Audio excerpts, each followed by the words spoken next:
जी business के अलावा और कहीं आपको ये मस्ती और आपको इस तरह का फायदा नहीं मिलेगा और इसलिए आप बने रहें लगातार हमारे साथ। और दीपाली आज हमारे साथ न्यूज़ रूम से जुड़ी हैं जो कि आपको मस्ती और साथ ही साथ कुछ एक अच्छे ट्रेडिंग आइडियाज़ भी आपके सामने रख रहे हैं। और पूरा पैनल हमारे साथ है क्योंकि 2016 को अलविदा कर रहे हैं और 2017 की उम्मीदों के साथ एक अच्छे ट्रेडिंग उम्मीद के साथ हम आगे बढ़ रहे हैं। इसलिए सिद्धार्थ सदानी, किरण हमारे साथ हैं और साथ ही से और अविनाश से हम समझ रहे हैं कि 2017 में आपकी रणनीति क्या होनी चाहिए, कहां पे इन पर्टिकुलरली पैसा लगा के हमको अच्छा फायदा मिल सकता है।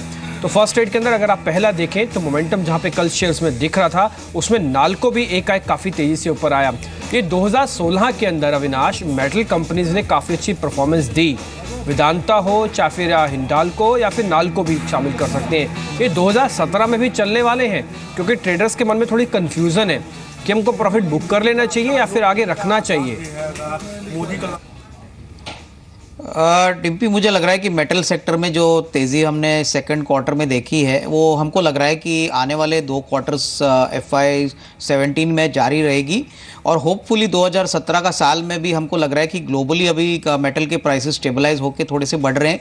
अगर हम एल्यूमिनियम की बात करें, जिंक की बात करें तो हमको लग रहा है कि काफ़ी ऐसे शेयर्स हैं जो शायद 2017 में भी चल सकते हैं। इसमें हिंदुस्तान जिंक हमको लग रहा है एक अच्छा विकल्प हो सकता है। हालांकि स्टॉक में थोड़ी करेक्शन देखने को मिली है बट जिंक के प्राइसेस काफ़ी हद तक सप्लाई शॉर्टेज के कारण बड़े हैं और इनका एक्सपांशन भी FY18 में पूरी तरह से कमीशन होगा।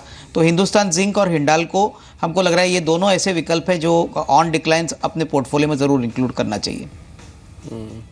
इस बीच प्री ओपन के टिक्स आना शुरू हो गए हैं और जो निफ्टी के इंडिकेटिव टिक्स आ रहे हैं उसमें 25 अंकों की बढ़त आ रही है निफ्टी के अंदर, 15 अंकों की बढ़त है। ये रेगुलर आप देख पा रहेंगे, टिक टू टिक हो गए और ये 8 तक होगा, 9:08, उसका बाद फ्रीज हो जाएगा और उसके बाद आपको रियल ट्रेड्स में 9:15 पे कामकाज होगा। लेकिन सीमेंट कंपनीज आप पार्टिसिपेट कर रही हैं। अब अंबुजा देखिए करीब 1.5% ऊपर है। कुछ एक कंजम्पशन थीम वाले शेयर जैसे कि एशियन पेंट से 2-3 दिन से चल रहा है, आज फिर से चल रहा है। अरबिंदो फार्मा पे आप नज़र रखें। अब ये फार्मा में ज़्यादातर हम एक्सपर्ट सुन रहे थे कि अगर आप कोई फार्मा कोई पर्टिकुलर शेयर लेना चाहते हैं तो अरबिंदो पे काफ़ी हद तक वो बुलिश दिख रहे हैं। बजाज ऑटो इंडिकेटिव इक्विटी में थोड़ा सा नेगेटिव है, भारतीय एयरटेल इस समय फ्लैट है और इंफ्राटेल के अंदर कुछ एक बढ़त आती हुई दिख रही है। तो कुल मिला के 33 अंकों की बढ़त है और रुपए में जो ओपनिंग हुई है वो करीब 14 पैसे की अब मजबूती के साथ यहाँ पे होता हुआ दिखा है। तो 68 अराउंड अभी भी चल रहा है, लेकिन अच्छी बात यह है कि 68 के लेवल को हम तोड़ नहीं रहे हैं। हालांकि एक्सपर्ट से जो हम समझी अब तक हमने बात कि शायद वो रेंज कहीं भी आपको 67 से लेकर 70 तक हो सकती है और प्रोबेबिलिटी 70 की ज़्यादा है कि कमज़ोर हो सकता है। लेकिन ये शायद आपको मोमेंटम तब दिखेगा जब कहीं ना कहीं हम डोनाल्ड ट्रंप की स्पीच देखेंगे जो कि जनवरी में जब अपना कार्यभार संभाल लेंगे। उसके बाद शायद डॉलर इक्वेशन और डॉलर रुपये इक्वेशन इनफैक्ट अपने आप में थोड़ी बदलती हुई दिखेगी, लेकिन फिलहाल एक पूरी तरह से एक रेंज में ही आती हुई दिख रही है। तो न्यूज़ रूम चलते हैं और दीपाली से समझते हैं कि और उनके पास क्या है। बिल्कुल, लेकिन अच्छी बात है कि जो रुपए की शुरुआत हुई है वो अच्छे नोट पर हुई और 68 के नीचे रुपया भी ट्रेड कर रहा है। लेकिन कुछ देर पहले हम ट्रिगर्स की बात कर रहे थे, साल 2017 के लिए कौन से अहम ट्रिगर्स होंगे, लेकिन उन ट्रिगर से पहले भी एक बहुत बड़ा ट्रिगर है जो कि आज, कल या परसों कभी भी आपके सामने आ सकता है और वो है पीएम मोदी क्या बड़ी अनाउंसमेंट करेंगे। मनीष मौजूद भी हैं। मनीष, ऐसा माना जा रहा है कि आज वो डिजिधन मेला जो है उसका उद्घाटन करेंगे और उसी के साथ साथ कई बड़ी अनाउंसमेंट भी कर सकते हैं, स्पेशली कैशलेस इकोनॉमी को पुश करने के लिए। अगर ऐसा हुआ तो ये बहुत इंपॉर्टेंट स्टेप होगा जिसका वाइब्रेंट मूव हम मार्केट्स पर भी देख सकते हैं। धन्यवाद दीपाली। निश्चित रूप से आज का दिन अहम होगा। कहा जाए कि साल का आखिरी दिन है। पहले होता था कि सामान्य तौर पर लोग मौज मस्ती में गुजारते थे, लेकिन कहीं ना कहीं अब तक एक चर्चा होती थी, धन खर्च करते थे। या फिर ये कह सकते हैं कि लोग शायद बाहर जाने से पहले प्लान करेंगे कि 31 और 30 को घर पे बैठ के टीवी खोल के देखा जाए, क्योंकि बहुत दिनों के बाद इस तरह का ट्रेंड देखने को मिला। कहा था सालों बाद, मतलब मुझे तो याद ही नहीं कि मैंने कब लास्ट ऐसा देखा था। मेरे जन्म से पहले की हो सकती है कि ऐसी चीजें होती होंगी। हाँ, अक्सर चर्चा ये होती है कि सबसे बड़ा रुपया।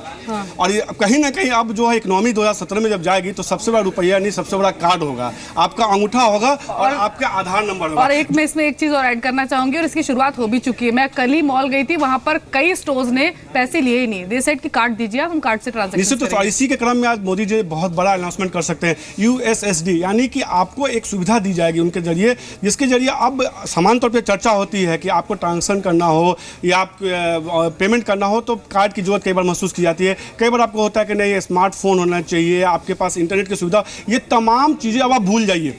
बीते दिनों की बात हो जाएगी आज के बाद, जब जैसे इसकी घोषणा होगी। अब इसके बाद केवल आपका आधार नंबर ही आपका जो है ना कहीं ट्रांजेक्शन का एक सुविधा होगा, और USSD के जरिए आप चाहेंगे तो सीधे तौर पे एक सॉफ्टवेयर होगा जिसको आप SMS के जरिए, केवल SMS, इसके लिए नेट की कोई जरूरत नहीं, SMS के जरिए अपने मोबाइल में डाउनलोड कर सकते हैं। उसके बाद अपने बैंक का कोड या IFCS कोड डाल के जो है आप फंड का ट्रांसफर कर सकते हैं, पैसे का पेमेंट कर सकते हैं। आपका आधार नंबर और आपका अंगूठा ही बतौर जो है कार्ड के पिन के तौर पे काम करेगा, कार्ड के तौर पे काम करेगा। तो कहीं ना कहीं कैशलेस इकोनॉमी को लेके जो है, जो मोदी जी का सपना है, उसको लेके एक बड़े अनाउंसमेंट आज होते हुए दिख सकते हैं। प्रधानमंत्री खुद करेंगे, जैसा कि इस तरह की खबरें भी आई है और जी बिजनेस को एक्सक्लूसिव जानकारी भी मिली है। इसके अलावा कल 31 दिसंबर को राष्ट्र के नाम संबोधन होगा, क्योंकि नोटबंदी के 2 महीने पूरे हो जाएंगे। क्या उसके बाद इस तरह की चर्चा है कि हो सकता है कि लिमिट बढ़ाई जाए पैसे विड्रॉल करने को लेके, और भी कुछ बड़े अनाउंसमेंट किया सकते हैं। और एक बड़ी बात जो आज हो सकता है, लकी ड्रॉ के जरिए जिन लोगों जो लोग हैं लकी ड्रॉ के लिए,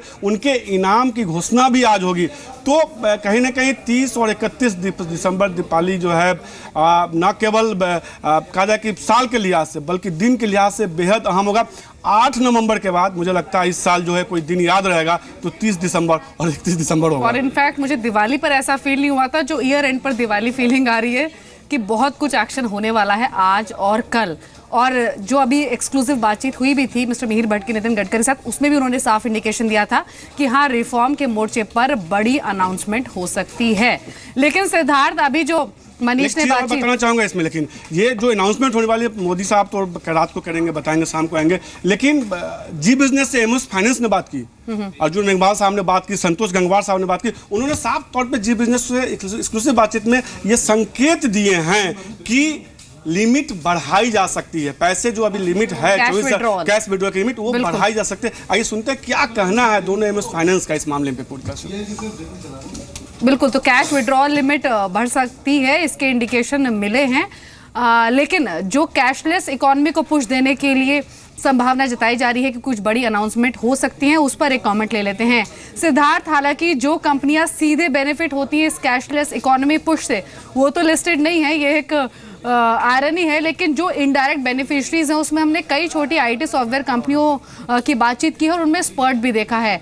आप इस कैशलेस इकोनॉमी के बेनिफिशरीज को ध्यान में रखते हुए किन स्टॉक्स पर ध्यान देने की सलाह देंगे, या फिर किन को रिकमेंड करेंगे?